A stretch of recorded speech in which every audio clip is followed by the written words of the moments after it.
Hello travellers, আজকের video তাদের জন্য যারা বিমানে করে কক্সবাজার যেতে চান। আমি আজকে শোনাবো বিমানে করে কক্সবাজার যাওয়ার গল্প। আসসালামু আলাইকুম। বরাবরের মতো চলে আসলাম Sujan tours and travel agency থেকে।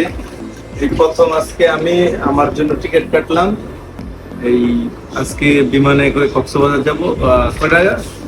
সন্ধ্যা 7টায় 19টা। যারা কক্সবাজার যেতে চান, টিকিট কার্ড লাগবে, আমার কাছে যোগাযোগ করতে পারেন। আমার সব ডিটেলস। সন্ধ্যা 7:10 ফ্লাইট থাকায় অফিস থেকে বের হয়ে 3:50, তারপর চলে যায় সিএনজি করে রাজবাড়ী মাঠ, তারপর সোজা জয়দেবপুর রেল স্টেশনে যাওয়ার পর শুনতে পাই ট্রেন 2 ঘন্টা পর আসবে। তারপর ওয়েটিং করতে থাকলাম। ওইখানে চলে আসছি হযরত আন্তর্জাতিক শাহজালাল বিমানবন্দরে। এইখান থেকে সোজা চলে যায় আন্তর্জাতিক টার্মিনালগুলোতে যাওয়ার পর আমি টার্মিনাল ডি খুঁজতেছিলাম, তো খুঁজে পাচ্ছিলাম না টার্মিনাল ডি। তারপর একজন গার্ডিয়ানকে আমি জিজ্ঞাসা করি টার্মিনাল ডি কোথায়। তিনি আমাকে বলেন যে নিচে ডান পাশে টার্মিনাল ডি আছে। টার্মিনাল ডি মানে ডোমিনেশন, যেখান থেকে বাংলাদেশের বিমানগুলো বাংলাদেশের মধ্যে অবতরণ করে। এখানে আপনারা দেখছেন টার্মিনাল ডি এ চলে আসলাম ইতিমধ্যেই। এইখান থেকে বুকিং কাগজটা দেখতে আমাকে ভিতরে ঢুকতে দেওয়া হয়। তারপর চেকপোস্ট আমাকে চেক করে। কাগজটা দেখতে আমি জিজ্ঞাসা করি ইউএস বাংলা কাউন্টারটা কোথায়। তারপর সোজা চলে যায় ইউএস বাংলা কাউন্টারে। কাউন্টার থেকে সিট বুকিং এর একটি কার্ড আমাকে ধরিয়ে দেয়। ডিপার্চার বা ওয়েটিং রুম বলে এটারে সম্ভবত। এখানে অনেকক্ষণ যাবত ওয়েটিং করতেছিলাম বিমানটি কখন ফ্লাই করবে।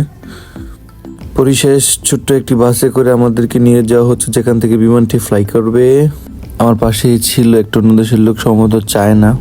অবশেষ বিমানে উঠবো, চলে এসেছি বিমানে ওঠার জন্য। বিমানের টিকিটটা দেখে আমি বিমানে উঠতেছি। আমার খুব খুশি লাগতেছে, কারণ আমি হচ্ছে এজেন্সির নায়ক। আপনারা দেখতে পাচ্ছেন এজেন্সির নায়ক খুব আনন্দের সাথে বিমান উঠেই গেল। বিমানে উঠতে আমি আমার সিটে বসে যাই। এখনই বিমানটি ফ্লাই করবে। এখনই আমরা ঢাকার সিটির সৌন্দর্য দেখব বিমান থেকে। ইতিমধ্যে আপনারা দেখতে পাচ্ছেন ঢাকা সিটির সৌন্দর্য। বিমানটি ফ্লাই করার কিছুক্ষণ পরেই বিমানবালা এসে খাবার দিয়ে যায়। খাবারের মধ্যে ছিল একটা স্যান্ডউইচ আর খাবার পানি। স্যান্ডউইচ শেষ করতে না করতেই বিমানটি অবতরণ করে কক্সবাজার এয়ারপোর্টে। লাইফে প্রথম আসছি কক্সবাজার এয়ারপোর্টে।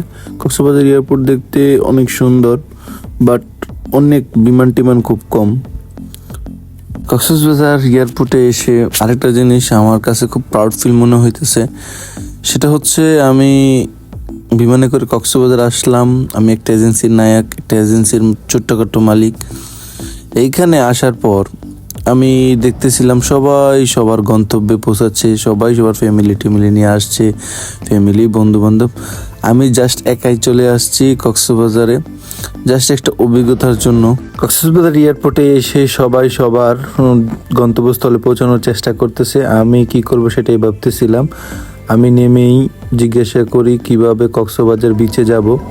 আমি একা আসছি, তাই চিন্তা করলাম একটা ভালো অটো ড্রাইভারকে নিয়ে নিব, সে যেন আমাকে বিচে নিয়ে যায় এবং আমার থাকা খাওয়ার একটা ব্যবস্থা করে দেয়। ইতিমধ্যে আমি একটা অটো ড্রাইভার নিয়ে নিই। তারপরে এই কক্সবাজারের শহরেই ঘুরতেছি রাত্রেই। আর মামার সাথে কথা বলতেছিলাম থাকার বিষয় নিয়ে। তো কিছুক্ষণ যেতে মামা আমাকে একটি জায়গায় নিয়ে যায়, একটি রুম ভাড়া করে দেয় 1600 টাকা দিয়ে। তারপরে আবেগপ্রবলভাবে মামাকে বললাম, মামা আমি বিচে এখনই যাব, তারপরে এসে রুমে ফ্রেশ হব। তিনি আমাকে সোজা করে বিচে নিয়ে যাচ্ছে। সম্ভবত বিচের কাছাকাছি চলে আসছি। মামা আমাকে বলল যে মামা আপনি যে জিএম গেস্ট হাউসের রুম ভাড়া নিছেন সেইখানে কি আপনি যেতে পারবেন? তখন আমি বললাম না, আপনি বলে দিন কিভাবে আমি যাব। তখন আমি ওনার একটা ভিডিও রেকর্ড করি, সেটা শুনুন আপনারা। তারপর ওনার মোবাইল নাম্বারটা নিয়ে নেই। আবার বলেন।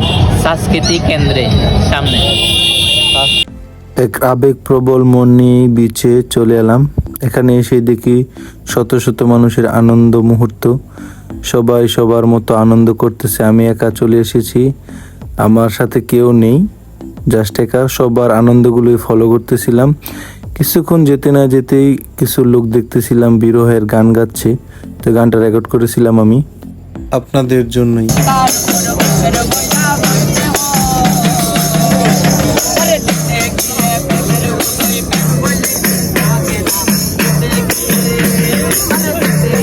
কিছুক্ষণ বিচে থাকার পর রুমে আসি, রুমে এসে ফ্রেশ হই।